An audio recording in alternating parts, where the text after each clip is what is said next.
Hi everyone, welcome to the garden today. This is a bit of an introductory session, new garden on our new site. As you can see, pretty much a blank canvas, not much going on. This is ex-cattle grazing land. It was a farm, been subdivided into some lifestyle blocks.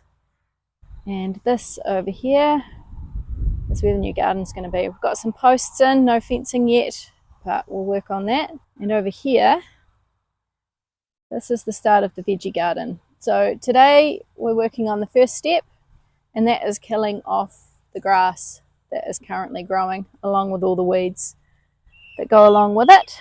So I'm going to run through why we're doing it this way and what the next steps will be in order to get to a thriving veggie garden come spring.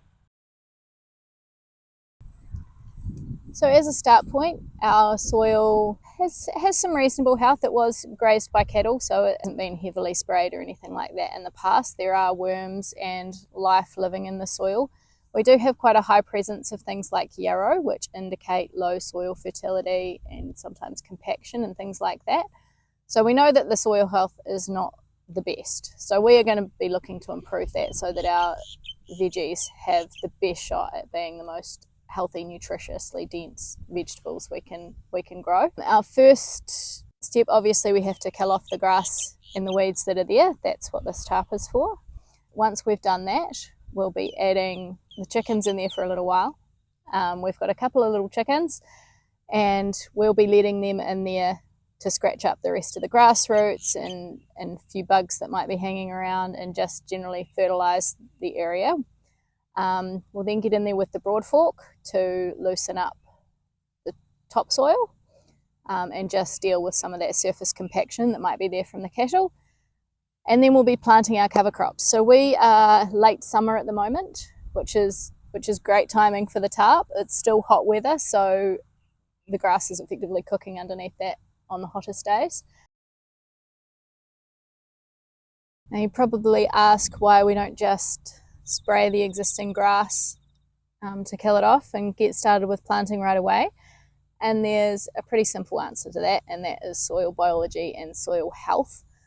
In order to grow healthy, nutritious plants, we need healthy soil, and that isn't going to happen if we kill off all the biology with sprays. So instead of killing off everything that's already living in the soil, we are going to take a different approach, and that is a regenerative approach. That means we won't be tilling the soil either, because that breaks up all the soil food web is what it often gets called. So everything from worms, nematodes, little fungi, the whole gambit of creatures living under the soil. There's a lot more there than what most people realise. So what we are going to do instead of spraying is we have employed this tarp here. So this is a silage tarp from one of the local farm stores. So we're in late summer now, which has been great for killing off the grass. It's getting nice and hot underneath this tarp, black one, so super duper hot. We've had a couple of 30-degree days recently, and it has done an amazing job of killing off the grass and weeds underneath. So once the grass is killed off and we've done our broad forking and the chickens have had a go, we will be planting our cover crops. And coming into autumn, those will be slightly different than if you were doing this in the springtime. So we have gone with a general green manure mix.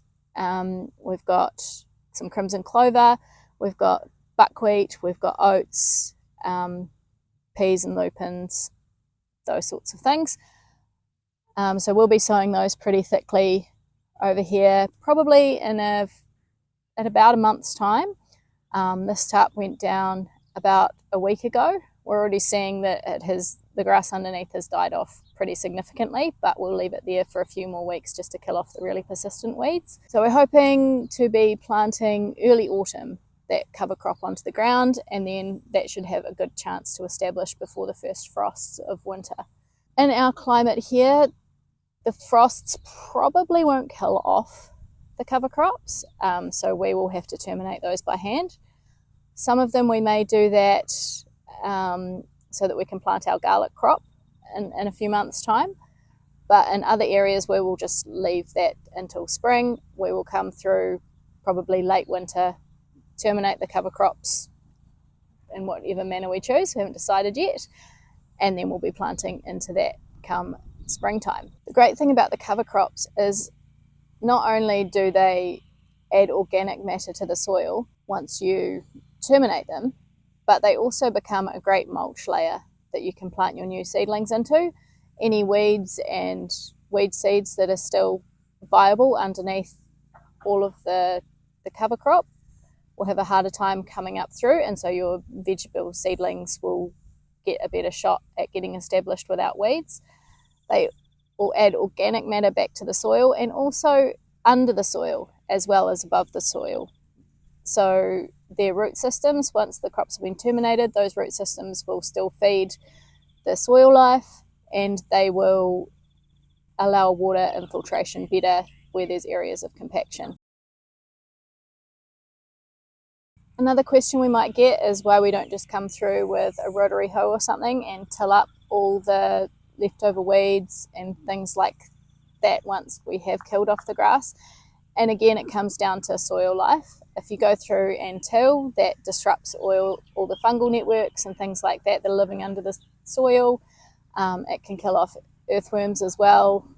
And it's a little bit counterproductive in terms of seed. If you go through and till, it can bring up all the dormant weed seed to the surface, and you just end up with a whole lot of new seedling weeds growing where you didn't want them. Whereas in this way, dormant weed seeds stay where they are, buried under the soil, and the ones on the top get cooked. A little bit of a walk around of this area. So we've got quite a big veggie bed here, or we're planting a big veggie bed. This is a 10 by 15 metre area. Bought a 5 metre wide roll of silage tarp, and this is 2 pieces joined in the middle, held down with bricks at this stage. It seems to have survived the wind so far, although I have had to come out and add some extra bricks. We don't get huge winds here, so it hasn't been too bad. But if I just lift one of these bricks now, you can see underneath everything's already dying off after just about 10 days probably now. So yeah, this is actually this dead patch here.